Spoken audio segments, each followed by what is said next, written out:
Bob, beautiful night. Yes, as a result of what Matthew did. It took off and left this northwest wind, brought some drier air in, and really started off quite nice here. And did some research on Matthew and what other storms were similar to it. Now, it started off in the Caribbean. We watched it go across the Atlantic as a tropical disturbance that eventually became a hurricane once in the Caribbean. And get a look at that. It was the strongest storm ever recorded in the lowest latitude at 13.3 north. It was a Category 5 at one point. And I tell you what, it then took off and went off toward the north and then caught up with the Dominican Republic, Haiti right there, the western tip.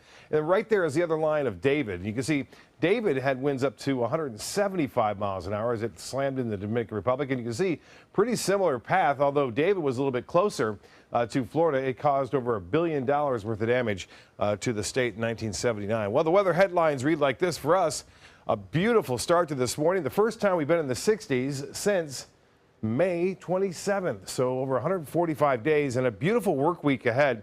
A slight chance for showers comes on Sunday, and what a nice sunset it was tonight. Tower cam getting a look at this here. As we play it through this time lapse, you can see the crepuscular rays making their way through the Sarasota Bay and then out into the Gulf of Mexico as the sun was dipping below the horizon there. And Cindy Desmond, what a beautiful reflection shot this is of what was going on Siesta Key tonight as the sun was setting. Also, some folks want to know about the red tide report.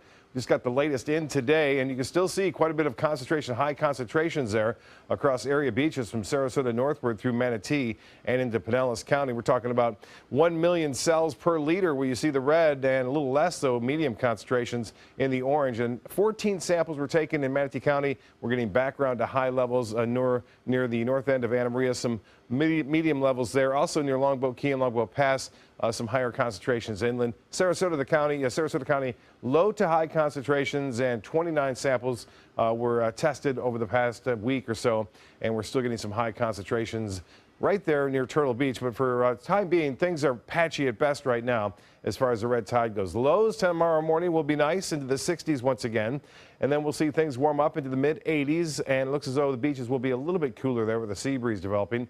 And then for Wednesday morning, another nice start, mid to upper 60s, the anticipated low temperatures as we move through time. Currently at the Sarasota Bradenton Airport, it's 75 degrees. The dew point comfortable at 61, and winds out of the northeast at 12. The high today was a little bit above average, but the low was nice, below average, and we should see similar conditions again tomorrow. Rainfall, no rainfall to report.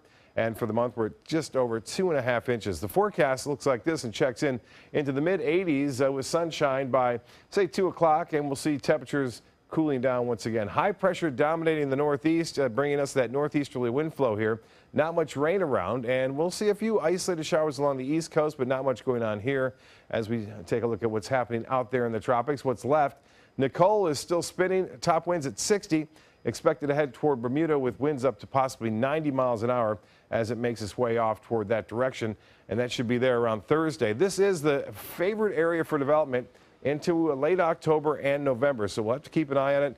A couple of forecast models are hinting at something developing here in about 8 days or so down in the western Caribbean Sea. Remains to be seen, obviously, but we'll keep an eye on it. We already did this, so we'll go on by that. And as far as temperatures go, into the 30s now. Winter, or at least a taste of it, starting to move into the northern plains states. They have some snow falling actually in Montana and also over in North Dakota right now. And in the northeast, it's chilly in Boston, 48 degrees there. Currently in Cleveland, it's 50. And Atlanta now at 66 degrees. For boaters, seas running 2 to 4 feet with a moderate chop out there. It's a little bit bumpy, and winds will be out of the northeast at 10 to 15 knots, and the water temperature now at 80 degrees. So that's cooled down a little bit, and low tide will be at 3:35. High tide will be at 8:43. And tonight's forecast, pleasant evening, pleasant night, and mostly clear, comfortable 68 for your low tomorrow.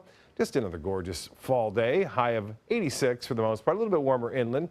And the extended forecast does call for a little bit warmer, but not bad. I'll take it. Sunshine, drier air through Thursday starts to moisten up a bit as we approach the weekend.